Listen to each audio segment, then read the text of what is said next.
You guys can have your crew and head back over here to the Grizzly side. We're going to use you over here. If it crosses the draw, there's a bunch of structures up to the south on the other side. I don't want to get up in there. We're starting to get spot fires south side of Grizzly Flats Road. Rally up your assigned personnel and start heading out of here. Use light sirens and PA announcements on your way out. Fire intimate, lead now. Evac group to anybody I potentially missed, and you're on the radio. We need to start moving out of here. Out of Grizzly Flats. We would have kids everywhere. We had a trampoline over here. The kids would spend hours on that.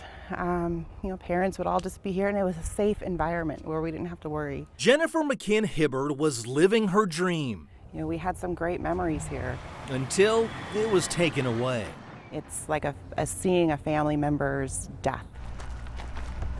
Her home, Dining room, living room, kitchen, along with hundreds of others in Grizzly Flats, swallowed by the Caldor Fire. We've put several drops in the Grizzly Structure Group area. There's no emotion to explain that. A walk down her street still fills the senses. The fresh air, too. You can't beat the fresh air. Yep. Familiar faces, though, And say hi to people. have been replaced by the reality of last August, including a church last touched by the flames. The church was very involved in the community and trying to pull us together. Do you purposely take in images like these and store them in your brain because whether it's for better or worse, it's part of your life? Absolutely. I can't explain, but I crave being up here. Being away from here is hard every day because there's this pull to be at home. She is not alone. I always dreamed about living up here. Years before Tabitha Walker moved to this small mountain town, she knew this is where she wanted to be. And I said, one of these days. And then I did it. Walker, too, lost her home. She knows that when it's time to move back, not everyone will. Some days it's hard to see what your friends are going through, and some can't rebuild because of insurance, underinsured and all that. Help here is a mixed bag. These days, the sounds of assistance comes from heavy machinery and community-based organizations. But financially, FEMA has denied money to people here.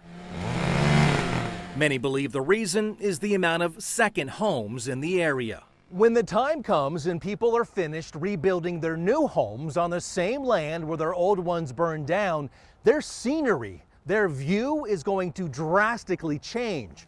No longer will we get green, lush trees to look at. Instead, all they will see are burned, charred trees. But this is also a sign of time. Time to make sure that this doesn't happen again while we know that this cannot burn, at least for a while. It's also an enticement to others who might want to call Grizzly Flats home for the first time. There have been people selling homes up here trying to use that as a selling feature.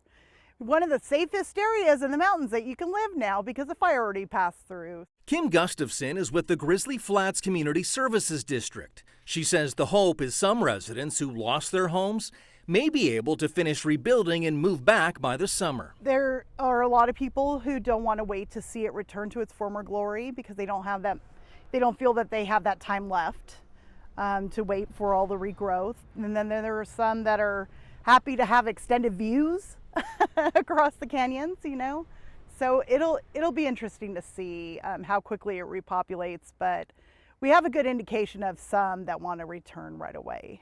Although challenging, a rebirth in Grizzly Flats can also come with some perks. All I know now is I want my kitchen window to be about right here. That's the only thing that I have in the works for my future home. Along with her vision of the future, Jennifer McKinn-Hibbard is also a member of the West Slope Foundation, a nonprofit that helps fire victims. While neighbors may change, the reason for living here will stay the same. Grizzly Flats is home.